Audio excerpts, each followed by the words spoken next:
So these alkylating agents, as you can tell from the name if you remember a little bit from the organic chemistry, they can add the organic groups, like this ethylene group, okay, to, say, a molecule of DNA, essentially changing the structure and causing the mutations and causing the bacterial cells to die.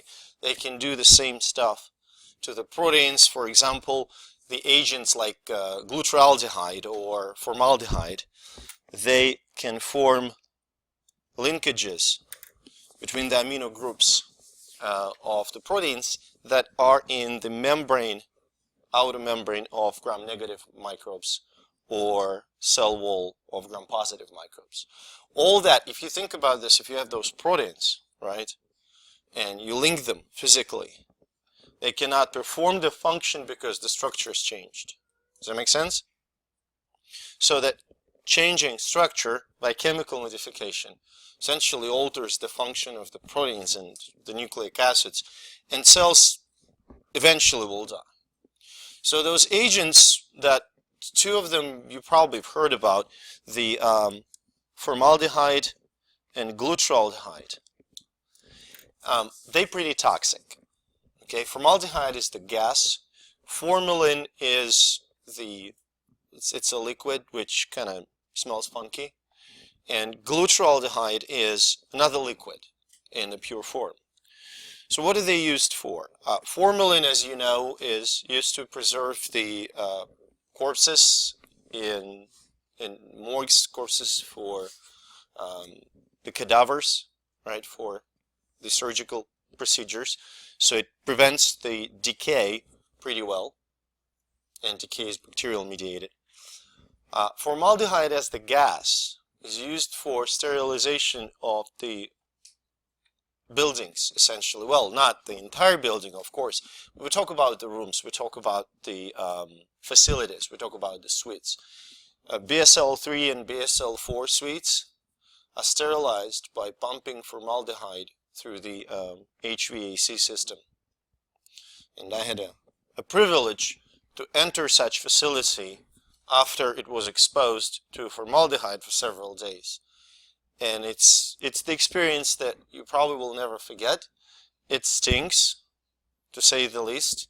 And although after the formaldehyde exposure is over, they run the HVAC with normal air for several days, formaldehyde still hides in the corners and crevices and all nooks and crannies, so it still stinks and it irritates the respiratory passages, so it's really quite an unpleasant experience. On the positive side, at least once a year, if you forgot your phone in the BSL-3 facility, at least once a year you can take it out, you know. Ethylene and propylene oxides. So this is the example of ethylene oxide. Propylene oxide is going to have slightly different chemical structure. So these are very chemically active gases that can be successfully used for sterilization of various plastic goods and medical equipment. Okay? Make sense? Liquid beta-propionolactone is another example of alkylating agents. Now, you may ask, what is the level of cleanliness, let's say, that these chemicals can deliver?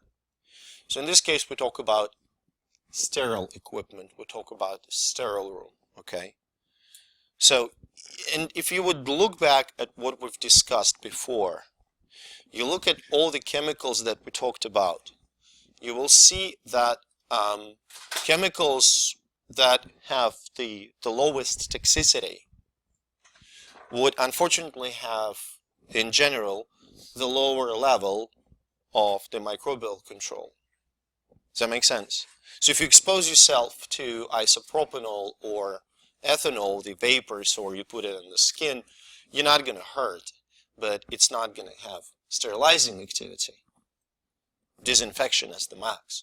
However, if you want to sterilize something, you have to use chemicals like vaporized hydrogen peroxide or this formaldehyde or glutaraldehyde. These guys are toxic, but they can deliver much more rigorous microbial control. Do you see the connection here?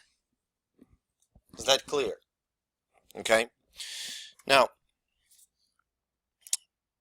it's quite an interesting thing here to take a look at what you're going to find at home in the sterilizing agents at home.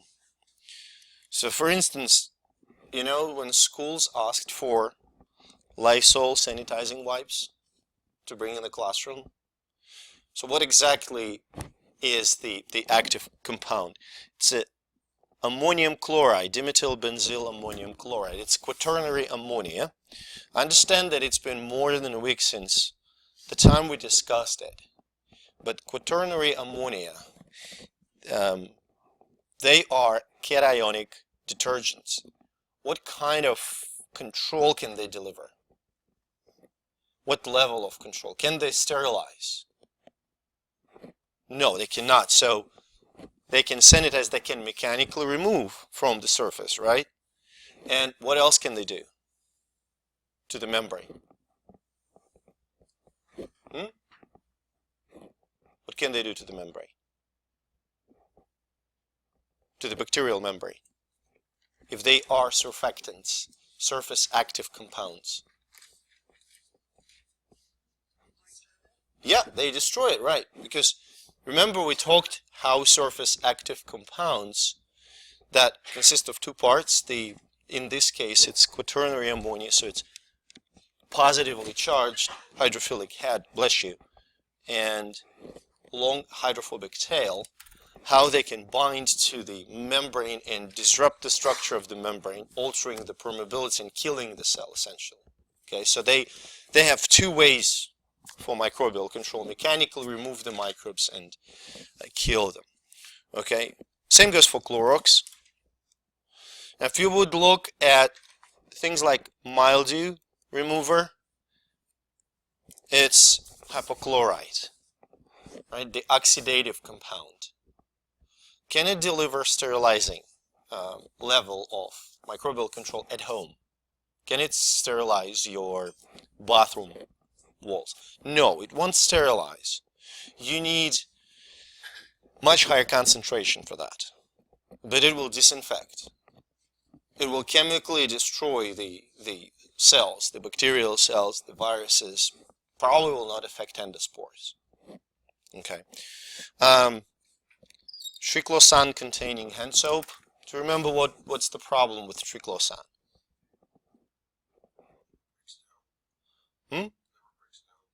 So it leaks into the sewage, leaks in the environment, and what we have now?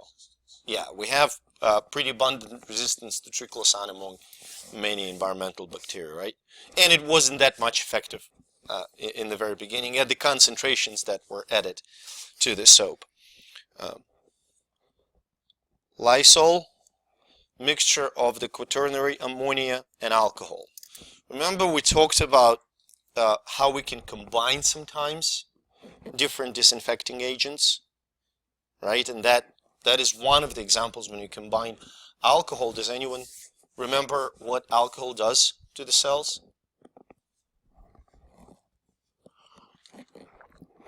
What it can do to bacterial cells? What happens? So again, denatures proteins. Yes, denatures proteins and quaternary ammonia will alter the membrane structure, actually making it easier for alcohol to get into the cell. Okay, so it looks like it's gonna work better. Scope and hand sanitizer. Alcohol. I'm skipping through some of the chemicals. Okay. Scope and Purell, alcohol. Again, it's not going to kill all the microbes, but it will control some of them pretty effectively. Right? That makes sense? Pine Sol. I'm going to be honest, I bought a gigantic bottle. I like the smell. Phenol. Again, it's not sterilizing, it's disinfecting. And surfactant helps to remove the, when you wipe the surface, you remove the dirt, right? And phenol delivers some antimicrobial action there. And eye drops, I never used them, so for me it was a discovery that they actually use sodium chloride as the, it's probably more of a conservant, the component that doesn't deliver that much of a control. I don't really know. I don't think it's going to fight allergen. It's going to fight allergy and eye irritation. I was pretty surprised to see that here. Okay. This table, I'm not going to go over every compound that is listed here. But what I expect from you on the exam is to understand the mechanism, how the compounds work. Only the ones that we talked about in the lecture, okay? And what level of control they can deliver. So you can expect, you know, concentrated hydrogen peroxide that acts via the oxidation, oxidating the hell out of the microbe. Okay, you can expect it to be sterilizing. Does that make sense? So I can ask you about this. Which this compound can sterilize the room, okay? Or you also have to understand the limitations that each compound, each method of microbial control has when you want to apply it to something. So if you want to sterilize food, you probably don't want to treat it with hydrogen peroxide, or you don't want to autoclave it. Okay? Huh? Radiation. Yes, you can use radiation. That makes sense? So think about those limitations. I had students arguing with me that yes, you can autoclave hamburger, and yes, you can. It will not retain the quality, the taste. Okay? You probably still can eat it, but it's not going to be really a good food. Okay? With this, we're going to start talking about the antibacterial therapy. So as you can see, we get closer and closer to the clinical stuff. Things that many of you will encounter or already have to deal with at work. In order to understand the current situation with antimicrobial drugs, I want to do a little bit of the historical trip, okay, going back in time. First of all, we talked about the idea that infectious diseases, the idea of infection, the idea of transmissible disease, was known even in the ancient Greece and ancient Rome. They didn't know what was the cause, right? But they still realized that some things can be transmitted. Even application of the copper shavings into the wounds can be considered the first antibacterial treatment. Moreover, if you are into alternative medicine, you know that a lot of Chinese stores will sell plant herbs that are claimed to help during certain diseases, including infectious diseases. And it turns out that Chinese culture was very focused. Chinese medicine, traditional medicine, was very focused on finding the antibacterial, anti-infectious properties in different plants. Right? Well, the problem was, of course, the scientific method is hard to apply to this, and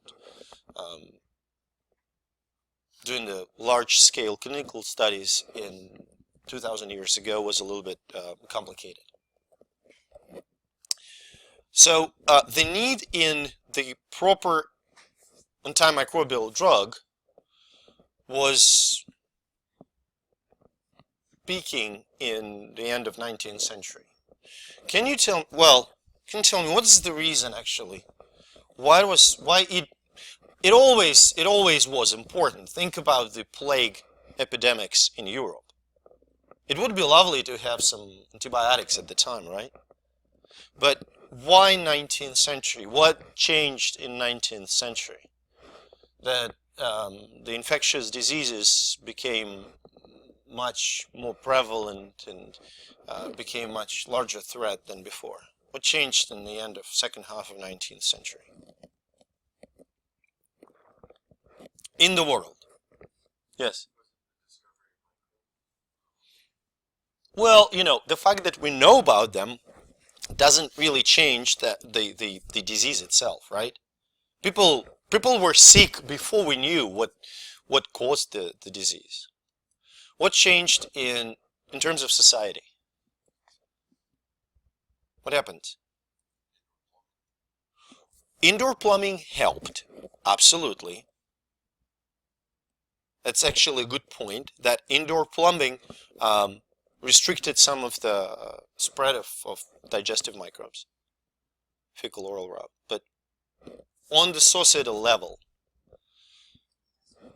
industrialization. So we have ships, we have travel across the countries, people move from one country to another, bringing bugs with them. So spread of infectious disease became much easier, right? And think about, so the size of the cities started to increase. People started to live in close quarters, and all of that, bringing people closer to each other, almost literally, created a perfect environment for infectious disease, right? So the attempts to create the drug that would treat some of the microbes, they were numerous, and the first successful attempt, I would say, the classic antimicrobial drug, was discovered by a German immunologist, Paul Ehrlich. It actually wasn't him, it was his assistant, the Japanese guy whose name I traditionally don't remember. They tested a number of compounds, and one of them, I think it was a try number 600, something like that, they named Salvarsan, turned out to be pretty effective against the spirochete Treponema pallidum, the causative agent of syphilis. Salvarsan contained arsenic, which is not the most benign chemical in the world. So Salvarsan was pretty toxic to the patients, but still patients that took Salvarsan managed to kill Treponema. Treponema was eliminated in them, so they got cured from syphilis, and they eventually recovered from drug-associated toxicity. Okay, so that was pretty much the first peek into what drugs should and should not have. It should be toxic specifically against the microbe, but not against the host, against the human. Does that make sense?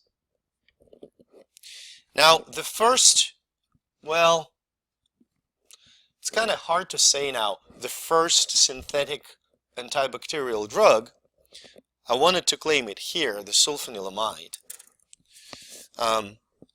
Considering Salvarsan, it was a second. German scientists, and now I feel really embarrassed because I think they worked for BASF company. Anyway, they were testing antibacterial activity of numerous chemicals that they had in a store in that company, and it turned out that sulfanilamide, actually the dye, the chemical dye, which brand name was Porntosil, turned out to be pretty active against the gram-positive microbes, especially streptococci and staphylococci. And one of the first recipients of that drug, sulfanilamide, was the daughter of Dr. Domag. She had a chronic streptococcal wound infection, and nothing helped. And this dye actually helped a lot. So it was entirely synthetic. Okay? Why I focus so much on the fact that it was synthetic? Because in 1928, well, you see how bad I am with dates. In 1928, Alexander Fleming, when he returned back from vacation, he checked on some plates of growing staphylococci. And one plate was contaminated with some fungi. And around that fungus was a clear area of agar. Essentially what he saw was the plate, fungus in the center of the plate, and the bacterial growth was on the periphery. The area around the fungus was clear. Do you think he was the first person who had this in the lab? No. He was the first person who made a conclusion, okay, who saw that clear area, thought about it, and realized probably fungus produces something. Remember we talked about antagonistic relationships of the microbes, and they produce chemicals, chemical warfare? So that was an example of such microbial chemical warfare. That fungus called Penicillium notatum turned out to produce what we now know as penicillin. It was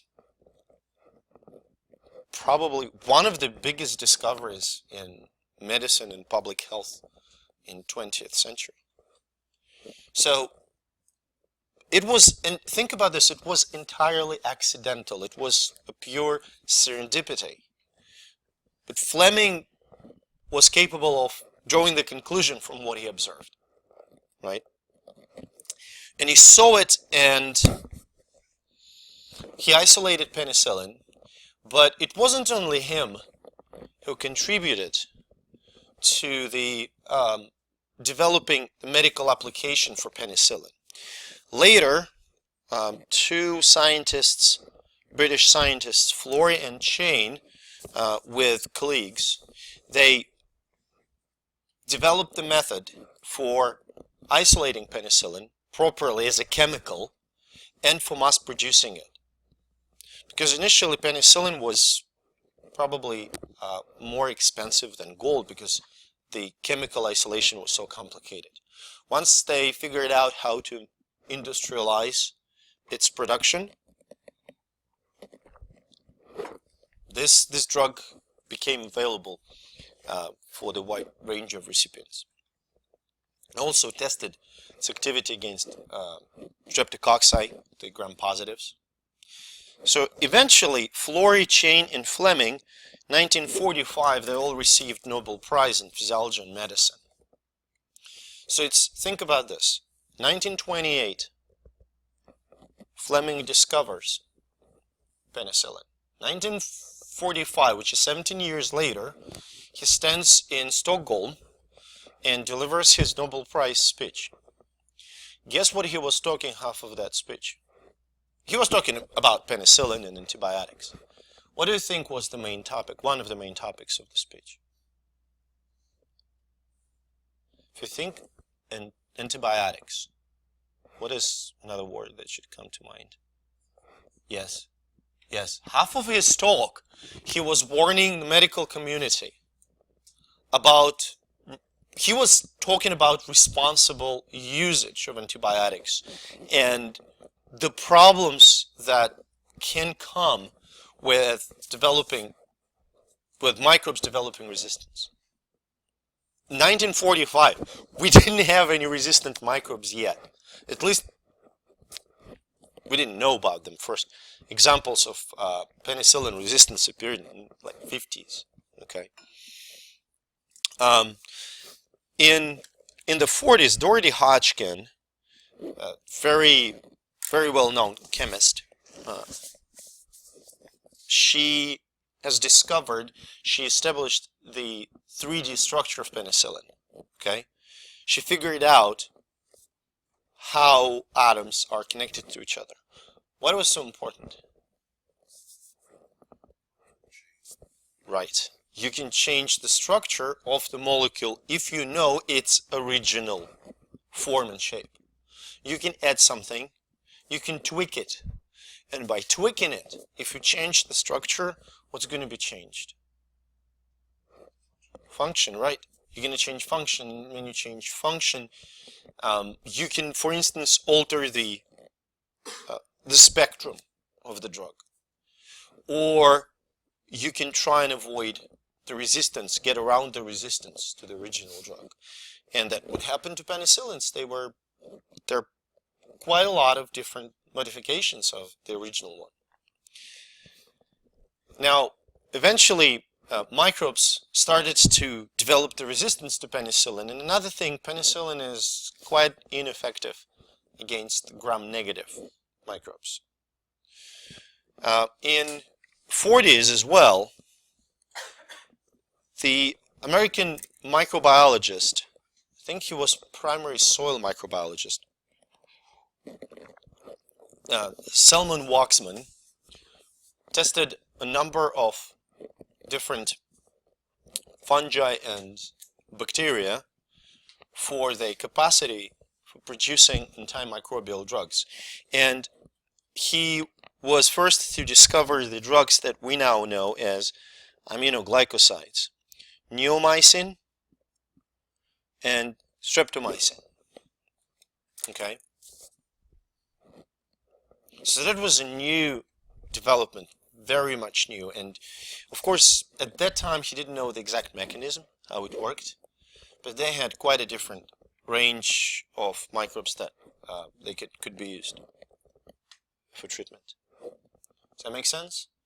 Then, of course, we had a number of other antibiotics discovered. We have tetracyclines, rifampins, fluoroquinolones that were synthetic, cephalosporins. We're going to talk about all different kinds.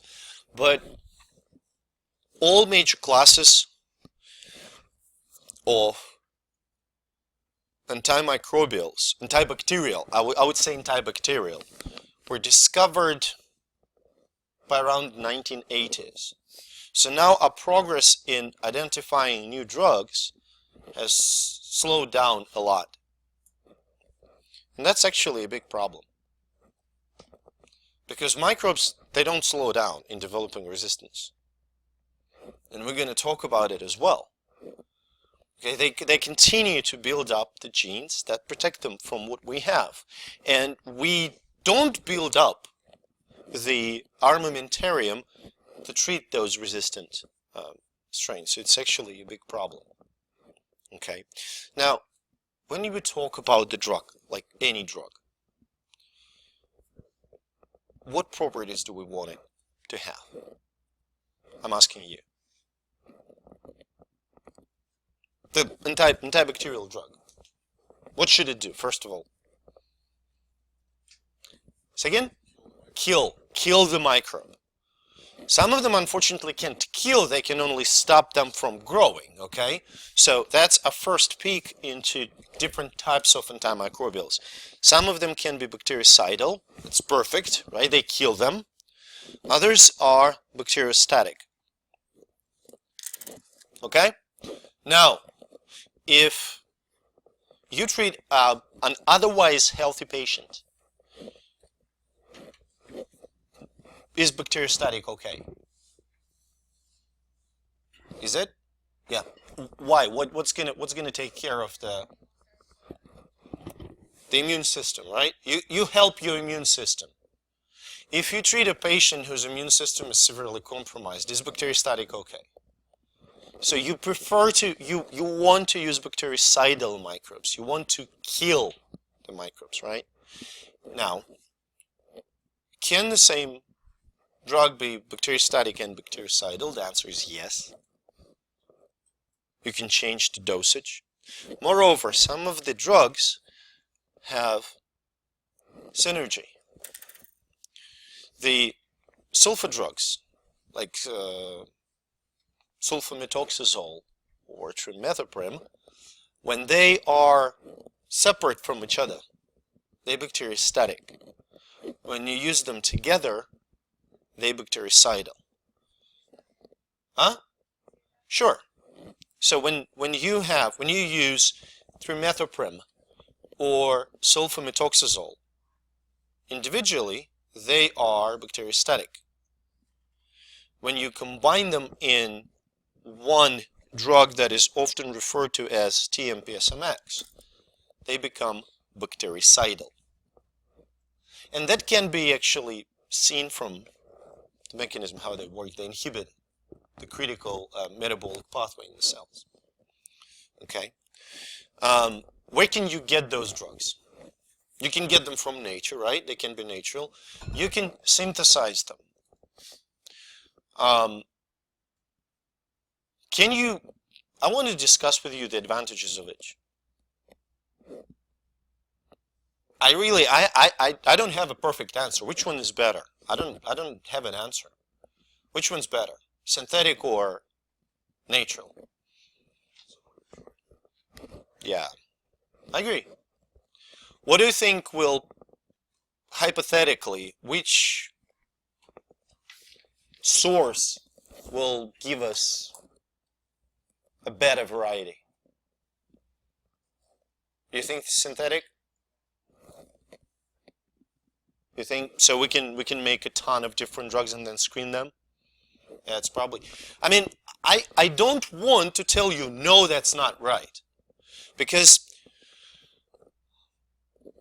synthetic chemistry, we can make a lot of different chemicals, but can we be as wide and broad in range as those microbes that compete with each other in the soil or in the water can? Because think about this. How long have we been developing drugs? Well, like less than 100 years. How long these guys have been developing drugs?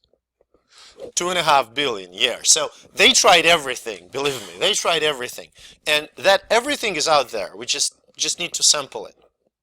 And there are some efforts to sample and to try and cultivate microbes that we couldn't cultivate before and check if they produce some useful antimicrobials.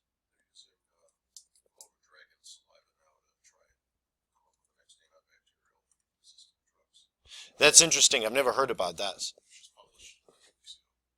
So they use, oh, it kind of makes sense. It kind of makes sense. True. Yeah. Get sick all the time. Yeah. That's actually it. That's great. That's interesting. Never thought of it. Never heard of it. It's great. Spectrum. Broad versus narrow. That's kind of makes sense as well, right? Because if you treat something that you don't know, it's usually a broad spectrum agent. If you treat something that you definitely sure about, you try to narrow down the spectrum. Why? Why do you want to use as narrow spectrum antibiotic as possible?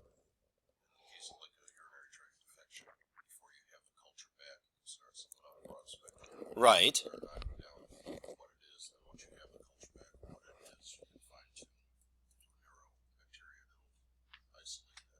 Correct. But what is the disadvantage of broad spectrum antibiotics?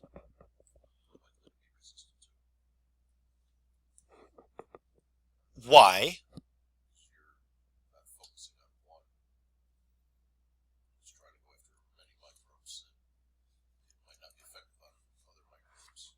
It might not be effective on other microbes. So it's not going to kill other microbes, but what it will... So when you say make them stronger, what in evolutionary terms, what it's going to... Yes. So it will select for resistance, right? Because if, as that statement, something that doesn't kill us makes us stronger, okay? That works for microbes pretty well. If we don't kill them, if the concentration of the drug is not high enough to eliminate the microbe, then it will select for the resistant the mutations that confer resistance, and eventually those mutations will make maybe a completely different microbe resistant. Now, what is another problem? Say you treat urinary, yes. Exactly, they will alter the microbiome. That's another problem. Okay, you can have a superinfection. If, say, let's look at the hypothetical situation. You have a patient with some kind of infection, urinary tract infection, and you start in the broad spectrum antibiotics, right? And you inevitably select some of the microbes, maybe in a digestive tract, to have the resistance. Those may not be a pathogenic microbe. Maybe some, I don't know, Bacteroides fragilis species.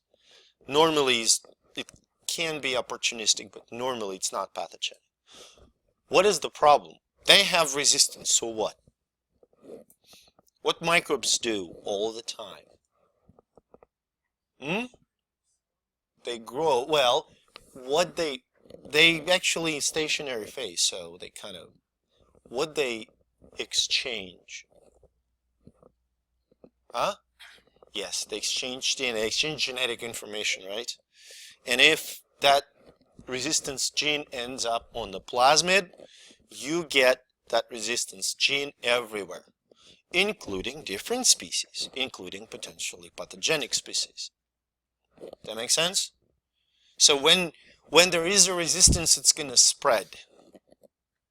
Does that make sense?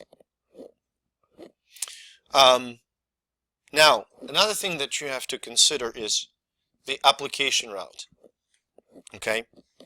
So that graph here shows you the concentration of the drug in the plasma depending on the route of how you take it. So IV allows you to have the highest concentration of drug in the plasma, and it remains high for a long period of time. So what it means from the treatment standpoint? Yes, you can have the lower dose of the drug administered. Yeah, so you have lower dose of a drug, and it remains active in the system for a longer time. Does that make sense? Is there any disadvantage for the drug to be in the system for a longer time?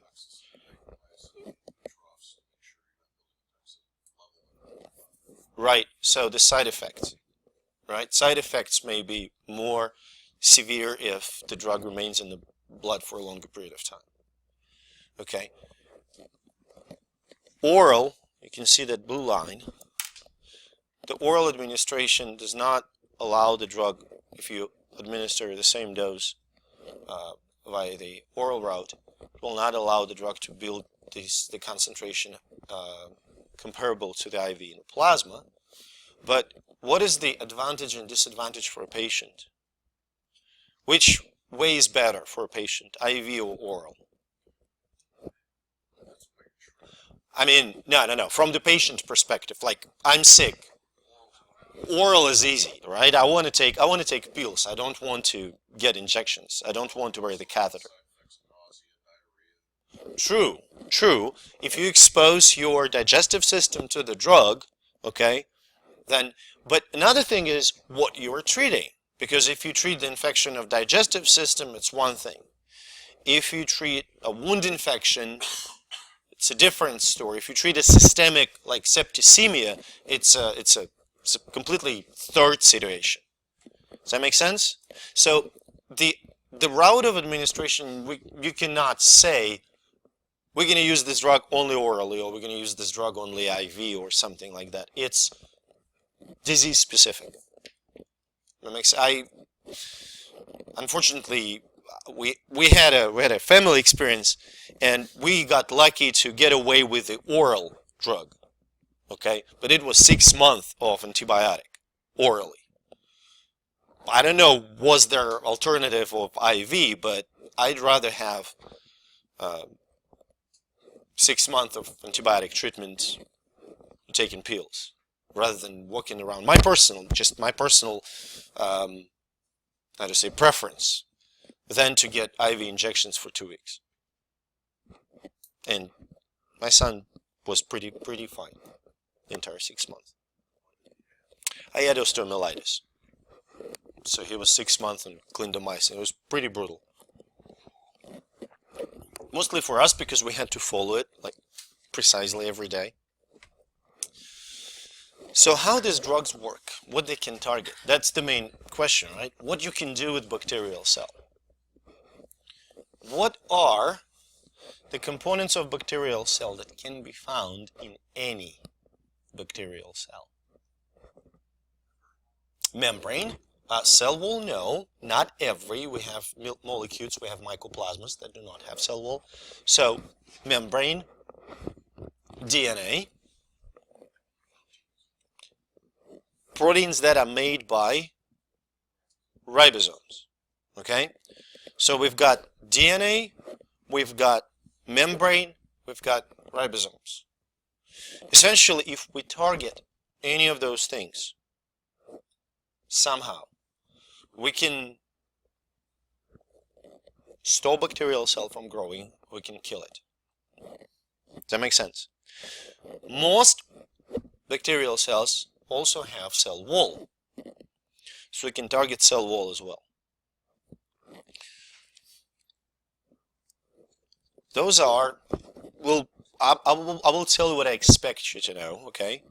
So we have a number of antimicrobial drugs that target cell wall, number of them that target plasma membrane, the ones that target ribosomes, DNA RNA synthesis, and we also have several interesting drugs that target various specific metabolic pathways. And before we move on, I want to ask you another question, sort of question. Among those things, among those structural elements of the bacterial cell that we target, are there any elements that are common between the bacterial cell and eukaryotic cell?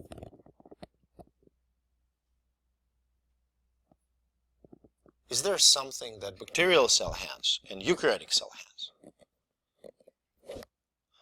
DNA, right. So DNA, the mechanisms of gene expression are similar, although not identical. Remember we talked about it. What else? What is pretty much the same in eukaryotic cells and bacterial cells? Huh? Oh, they're quite different. They are quite different structurally. Huh? Transcription is similar, but not the same. It's a structure. It's a structure. Plasma membrane, right? So plasma membrane is pretty much identical. And it has long-standing implications for these drugs that disrupt bacterial plasma membrane. Okay? So, question? Yes? Bacteria usually isn't it like a single membrane, or in humans it's like a phosphobilated layer? Well, both in bacteria and in eukaryotic cells, you have phospholipid bilayer. Okay? So it's fundamental structure like this. Okay? So you have hydrophilic heads and hydrophobic tails. The availability of the membrane is going to be different. Say, in bacteria, the membrane is cytoplasmic membrane is somewhat shielded by the cell wall and outer membrane gram negatives, but there's outer membrane gram negatives that also can be destroyed, but the basic structure, that phospholipid bilayer structure of bacterial cells and eukaryotic cells is the same. And if you get into like a capsule, is that just an extra layer over the membrane? That's extra layer over the entire cell, right? So that's oligosaccharides, and capsule, it's very protective for the cell. Yes, yes, it changes the permeability, adhesion. Now this table summarizes the basic mechanisms, and I want to go over what different drugs can do. I want to go over it with you. So first of all, we can destroy cell wall, right? We can inhibit the synthesis of the cell wall. And if you think about this, cell constantly has to build the bigger cell wall, because bacterial cell, when it grows, it becomes larger. Does that make sense? That's how they grow. They become larger before they divide. So if we inhibit the bacterial cell wall, what's going to happen to the cell? Huh? Yeah, well, wait a minute. Cell will still grow, but it will not make the cell wall. What's going to happen to the cell? It will lyse, right? It will pretty much kind of blow up, right? What we can do, we can inhibit the synthesis of peptide linkages between the glycan chains. That's penicillin, okay? We can inhibit the addition of the glycan subunits. That's vancomycin. And we can affect the transport of the chemicals needed for the synthesis of the cell wall using bacitracin. Okay, so cell wall. Is it going to have those drugs? Are they going to be effective against bacteria like mycoplasma, which do not have cell wall? No. If they do not have cell wall, then these drugs will have no effect on them, right? Synthesis of proteins. What is the bacterial ribosome? How do we call it? How many S? Remember? I'm not going to ask you this number in the exam. I don't really care. 70S, right? Bacterial is 70S. Eukaryotic is 80S. So even the name of the ribosome suggests that they are very different structurally. By specifically inhibiting the bacterial ribosome, we can very effectively stop the growth of the microbes without, ideally, affecting eukaryotic cells. Now, the ribosome consists of 2 subunits, okay? And there are drugs that affect 30S subunit, the one that ribosome starts with, okay? Synthesis starts with. There are drugs that affect 50S subunit, bind to 50S subunit. Those drugs, you know them, aminoglycosides like streptomycin and neomycin. You can see neomycin topical antibacterial ointments in any pharmacy. Tetracyclines, which are probably have the broadest spectrum among all antimicrobials. Macrolides, like azithromycin, lincosamides, like clindamycin, chloramphenicol, which stands separately, it inhibits one of the steps in the translation, and fairly new drug oxazolidinones. So they have a pretty unique property in terms of the mechanism. So these drugs that inhibit synthesis of the bacterial proteins should be pretty selective, right? Membrane disruption. Are they going to be effective? Are they going to kill the cell or stop it from growing? What do you think? If you disrupt the membrane. So they lyse, so they die eventually, right? So they're going to explode. So they're very effective, okay?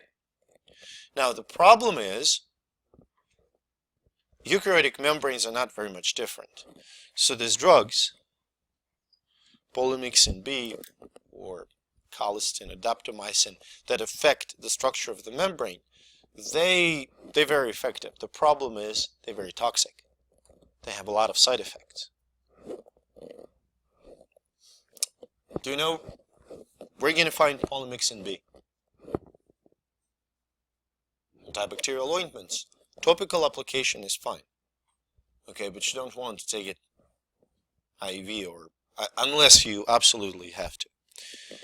You can inhibit the synthesis of nucleic acids. There are drugs that stop synthesis of RNA, essentially blocking the transcription or stop the DNA replication. Okay? You can inhibit the critical metabolic pathways in the cell. For instance, synthesis of mycolic acid in the Mycobacterium tuberculosis, or synthesis of the nucleotides, the folic acid synthesis pathway in the number of other microbes using sulfonamides and trimethoprim. And lastly, I want to mention its fairly recent development, the drug that inhibits the ATP synthase. So it's quite an effective drug against mostly the Mycobacterium, but it turns out it's pretty toxic as well because it has certain effects on the human respiratory transport chain as well. Not respiratory transport chain, what I said, human ATP synthase. Let's take a closer look at each of the mechanisms for various drugs. So first, drugs that inhibit the synthesis of the cell wall. Before we move on, let's recall what the cell wall is. How does it look? So, what is the component of the cell wall? What's the major component of the cell wall? What it is made of?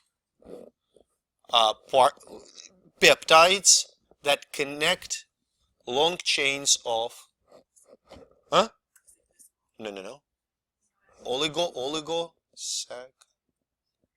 oligosaccharide chains, right? Polysaccharide chains actually, connected by the peptide linkages. Does that make sense? So peptidoglycan, right? Remember we talked about peptidoglycan. So the yellow ones are the chains of N-acetylmuramic acid and N-acetylglucosamine, polysaccharide. These green beads here are the peptide linkages. So they create a lattice. That lattice, the 3D lattice in the cell wall of the bacteria, provide the cell rigidity. Does that make sense? Okay, so when cell is in, say, hypotonic environment, it doesn't explode. Does that make sense? Okay, we got it. So how can you destroy the cell wall? What can you do? Give me your options. What do you think you can do? Okay, you can remove the linkages. So compare this structure here and this structure in the bottom. Something is absent here in the bottom. What? The linkages, the peptide linkages. So that's what penicillins do. Okay? Penicillin binds to the enzyme, bacterial enzyme that is called transpeptidase, that actually synthesizes those linkages. And by binding to it, it inhibits its activity. Linkages are not formed anymore. There is no lattice, just sort of a separate chains. Okay? The wall loses its rigidity and cell lyses. Does that make sense? The key element of the drug, the penicillin, so-called beta-lactam ring like this. And you can see, if you would look at the structure, the generic structure of penicillin right here, okay, you will see beta-lactam ring, okay, some cyclic structures here, but this is the letter R, which you can think about as residue. So you can substitute this R with different chemical parts. And these chemical parts are shown in this table. No, as usual, you don't have to know the chemical structure of those radicals, of those residues. But I want you to appreciate that different penicillins and penicillin modifications have different structures. It's the side chain, okay? So see, penicillin is slightly different from ampicillin, which is slightly different from amoxicillin, which is slightly different from methicillin, okay? So if we look at this molecule, this part, well, including this oxygen, remains unchanged, and only this R changes. Does that make sense, what I just said? Now, when we change the structure of the molecule, what also is going to change? Function of the molecule. It can be the range or resistance to the bacterial enzymes called beta-lactamases. Beta-lactamases are the set of enzymes that some bacteria produce that break down this beta-lactam ring. Does that make sense? If beta-lactam ring is destroyed, the drug is effectively rendered dysfunctional. Does that make sense? Now, before we move on, I want to discuss with you how can we get around that resistance. So, let's make a little writing here. We have penicillin, okay, that inhibits bacteria on a very basic level. Does that make sense? Okay, very schematic. Okay, inhibits bacterial cell wall synthesis. What bacteria do, they produce beta-lactamases that destroys penicillin. Okay, so what are the, how can you find the way around that beta-lactamase resistance? Think about the function and how enzymes work. Beta-lactamase is the enzyme. Think about how enzymes work. Penicillin becomes a substrate for beta-lactamase. So how can you get around the resistance? How can you trick the enzyme?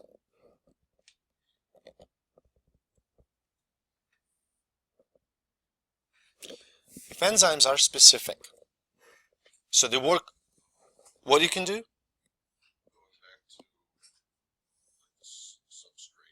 What can you do to the substrate?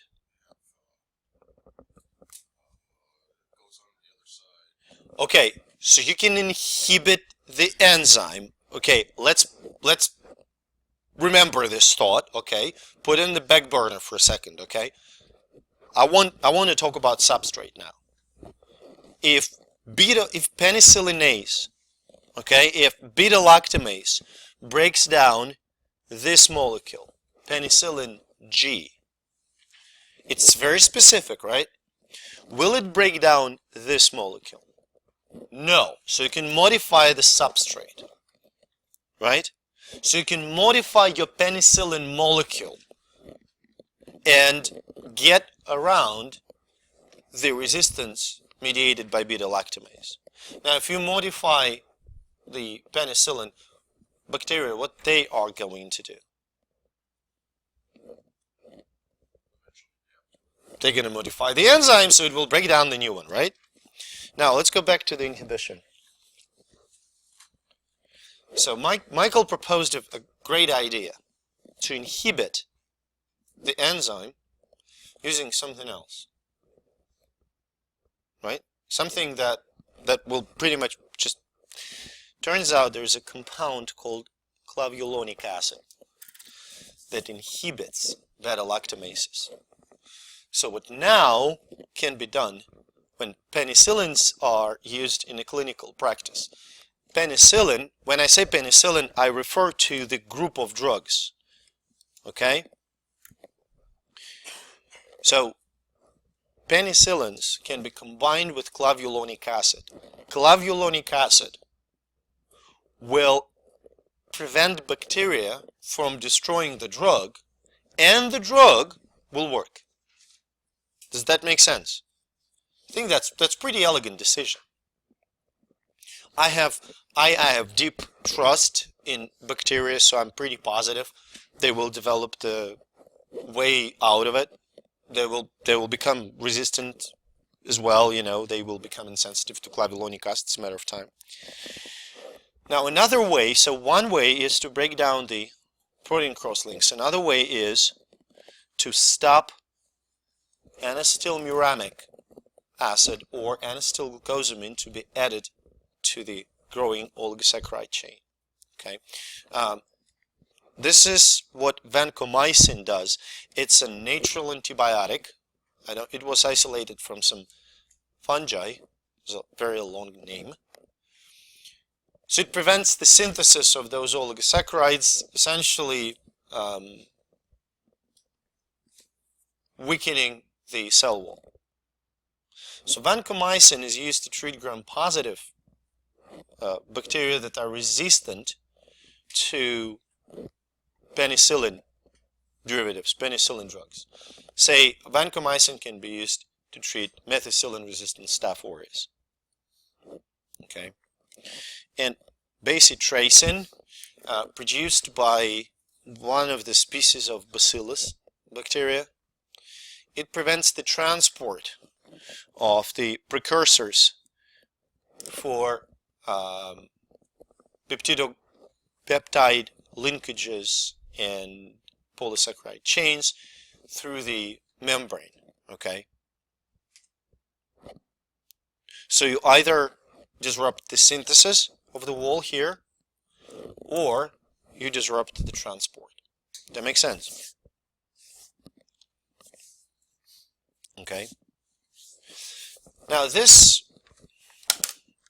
table, don't worry, you don't have to know all the very tiny little details. Okay, but I want to point your attention to some key points that I absolutely want you to understand, realize, and be able to answer, okay, on the exam. So again, we have three classes: inhibitors of transpeptidase, inhibitors of transglycosylation, inhibitors of the oligosaccharide chain growing, and inhibitors of transport, peptidoglycan subunits. Now, some of the antimicrobials, natural, like penicillin, or the first cephalosporin, was isolated from, I think it was bacteria. And then they got modified, okay? Like various types of penicillins or generations of cephalosporins. Okay, they got modified. And if you would look at the modifications, you start off with the drug that affects mostly gram-positives. And then by modification, it can now treat microbes that penicillinase positive, okay? Microbes that would destroy the original drug. You look at cephalosporin, it still has a fairly narrow range, treats mostly gram-positives, okay? But now increases its specificity, increases its range, increases the number of gram-negatives or gram-negative organisms that can be treated.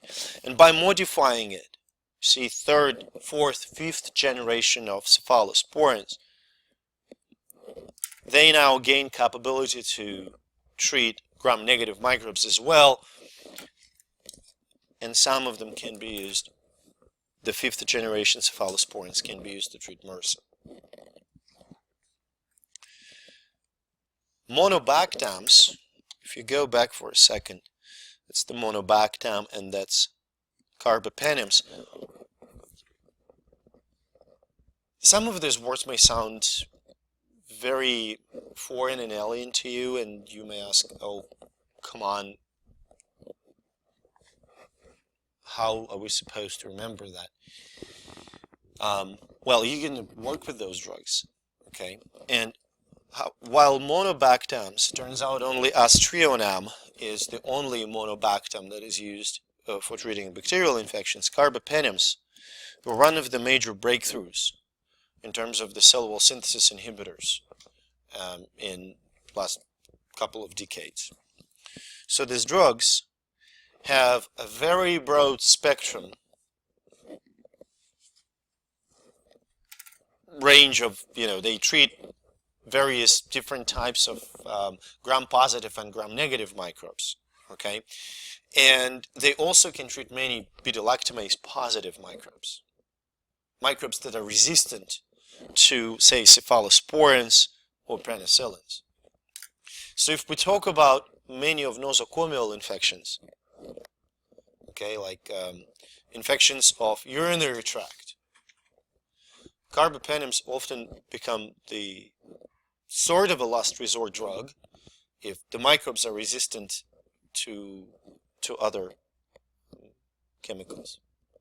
Of course, I want to curb your enthusiasm in that there are strains of carbapenem resistant bacteria that appear in the hospitals now. For instance, Klebsiella pneumonia that causes pneumonia and causes urinary tract infection, and pretty much a normal component of the human microbiome. It's more of an opportunistic pathogen. Now has the carbapenem resistance gene, and it's a new threat identified among other nosocomial infections. Another very interesting thing that I don't want to sound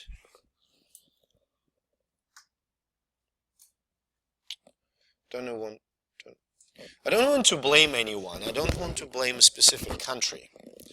But the new strain of E. coli that is carbapenem resistant appeared in India. It's called a New Delhi strain. Okay? And Michael nods, so you probably have heard about it. Yes. So it's carbapenem resistant E. coli, which means we have to find new means to treat this infection. And the fact that it appeared in New Delhi may sound like a funny factoid, okay? But why is focus so much on that? The problem that was identified in Indian healthcare system is that the way they treat infections, the way physicians often address bacterial infections, is very irresponsible. They may prescribe a shorter course of antibiotics because it's expensive and the patients are not extremely compliant. Well, because it's expensive, the treatment costs money. So a lot of new antibiotic resistant strains come from India, partly because of the wide range of infections that happen there. It's just climate and crowdedness and the overpopulation. And second, the lack of compliance, the fact that physicians don't stick to the rigorous treatment protocols and kind of propagate the development of resistance. Okay? Vancomycin, mostly for treatment of gram-positive microbes and multi-drug resistant gram-positive microbes. However, of course, we now have microbes that are vancomycin resistant. If you work in the hospital, you probably have heard, or not work in the hospital, have heard the acronym VRE, vancomycin resistant enterococci. It's a new abundant nosocomial infection. As you can tell, it's resistant to vancomycin. Bacitracin is a broad spectrum antibiotic that effectively treats both gram-positives and gram-negatives. Now, before we move on, what you have to know. You have to, if I tell you the name of the antibiotic, You have to know to which group it belongs. Does it inhibit the cell wall synthesis? As we will see, does it inhibit the protein synthesis? Does it inhibit DNA synthesis? So I tell you, vancomycin, don't try to convince me that it binds to 30S subunit of the ribosome. Okay? I'm not going to ask you a terrible lot of details about the mechanism, like molecular mechanisms, but I want you to understand what is the basics of the antibiotic action and what effects does this antibiotic have on the cell. So if we destroy the cell wall, what's going to happen to the cell? It's going to lyse, right? Does that make sense? Will these antibiotics have any effect on the mycoplasma, which doesn't have cell wall? Apparently not, right? So please understand, don't be startled when you see the word carbapenem, for instance. So you have to be familiar with terminology. Did I make myself pretty clear about that? Okay, terrific. Let's take a